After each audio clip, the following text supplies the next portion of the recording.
Hi అండి, హరిత terrace garden స్వాగతం. నమస్తే అండి, అందరికీ బాగున్నారా? ఇప్పుడు మళ్ళీ పశువు నాటాను కదండి, ఆడ బెండ ఇత్తనాలు నాటినాయి. దీంట్లో ఆడ బెండ ఇత్తనాలు నాటినాయి. పశువు వచ్చాలు అయిపోయి వచ్చాలు కల్లా పెద్దది వేయాలకు బెండ ఇత్తనాలు వస్తాయని బెండ చిక్కుడు అవి నాటానండి. ఇప్పుడు మిరపిత్తనాలు నాటుతున్నా, మిరపిత్తనాలు వేస్తున్నా.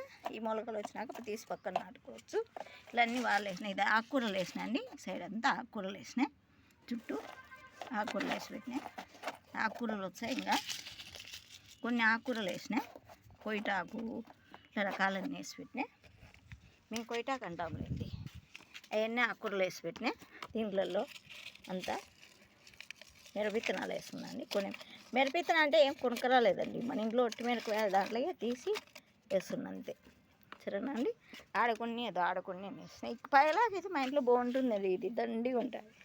ఆడ చూసినా అదండి, అది పెరికేసిన ఆడికి దండిగా ఎంతల్లా. అదే చూడండి, అదెంత పైలాకి, అదెంత అదే చూడండి. చెట్లన్నీ చనిపోయినాయి చూసిట్లని. కనకరమ్మ చెట్లు భలే బాధలేసింది. అది ఆ రోజు మర్చిపోవాలంటే చాలా రోజులు పట్టిందండి నాకు. రోజు ఇంకా వీటికి రావాలంటే అందుకే రాబుద్దే కాలే తోటలోకి, అంత అట్లు ఉండే వాళ్ళకు. ఇప్పుడు మళ్ళీ నాటుకుంటున్నాలేండి, అప్పుడు నాటి మీకు మళ్ళీ చూపిస్తాను. ఇక్కడ కొన్ని కాకర విత్తనాలు పెడుతున్నానండి. కాకర విత్తనాలు కొన్ని ఒక 4-5 పెట్టేస్తా. లాంగ్ బీన్స్ కానీ వేసేసానండి. ఇక్కడ కొంచెం వాన పడింది నైటు, కానీ అంత పెద్దగా ఏం పడలే. పడతా ఉన్నాయి వర్షాలు అయితే. దీంట్లో గోగులు అయ్యో మళ్ళీ వస్తానే చూడు. గోగులు అంటాం గోంగూరను, విత్తనాలను గోగులు అంటాం మేము. దీంట్లో అన్ని పసుపు నాటాను కదండి. కొన్ని చిక్కుడు విత్తనాలు అవి నాటానండి. ఇక్కడంతా చిక్కుడు అన్నీ నాటినాయి. సరే అండి, అన్నీ నాటానండి. మునగ చెట్లు మాత్రం బతికినాయండి, మొండిటి కదా. కొదమట అన్నీ చనిపోయినాయి కదా. ఇప్పుడు అన్నీ నాటుతున్నానండి. తను నాటేటప్పుడు చూపిస్తాను. దీంతో సొర నాటుతున్నానండి. విత్తనాలు సొర నాటుతున్నా. సొర విత్తనాలు తెచ్చినాయి బజార్లో. మందుల అంగట్లో పోయి తీసుకొచ్చానండి, ఎరువుల అంగట్లో. ఇక్కడ ఏం దొరకవండి. చెట్టు చిక్కుడు నాటినాను. నాకు చెట్టు చిక్కుడు తీగ చిక్కుళ్ళు దొరకవు మాకు ఇక్కడ. ఇదో ఈ సొర్ర విత్తనాలు తెచ్చానండి. సొర్ర విత్తనాలు నాటుతున్నా. సొర్ర చెట్లు ఉంటే ఒక 4-5 నాటుతానండి. దీంట్లో ఇంకొక దాంట్లో 5 నాటుతా. ఒకటి వచ్చినాయి, 2 వచ్చినా, ఒకటి అట్లా పోయినా బాధలే. ఇంకా 3 ఉండే అన్నట్టు. 20 రూపాయలకండి నిలువని ఇచ్చినారు చూడండి. ఒక 10 విత్తనాలు ఇచ్చింటారు అంతే, 20 రూపాయలకు.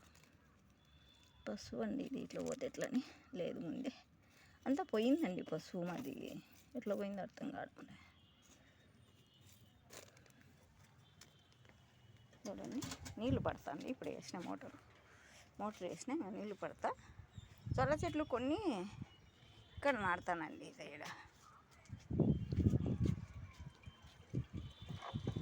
ఈడ నాటుతా. పెద్ద వర్షం పడిందిలే అనుకున్నానండి, పల్లె. దీంతో కొన్ని నాటుతున్నాండి సొర్ర విత్తనాలు. అది తీసుకొని వచ్చి నాటుతా. అది ఎక్కడుందో కలబెట్టేది. గడ్డి తీసుకున్నామా, అయ్యోడా మళ్ళీ ఆడిపోవాలంటే దీంతో తవ్వుతా.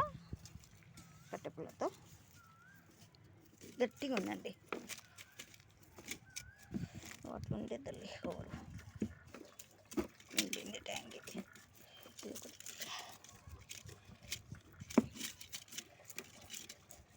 2 సొర్ర విత్తనాలు దీంట్లో కానీ కొన్ని నాటుతున్నానండి. చూడండి, ఇట్లా నాటుతానండి. సొర్ర విత్తనాలు పెడుతున్నా చూడండి.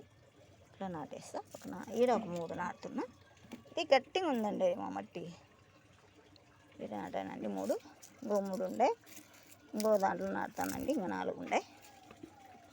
అన్నీ ఒకసారి నాటేస్తా. ఇదంతా మట్టి కలిగించి దీనికి మళ్ళీ సొర్ర విత్తనాలు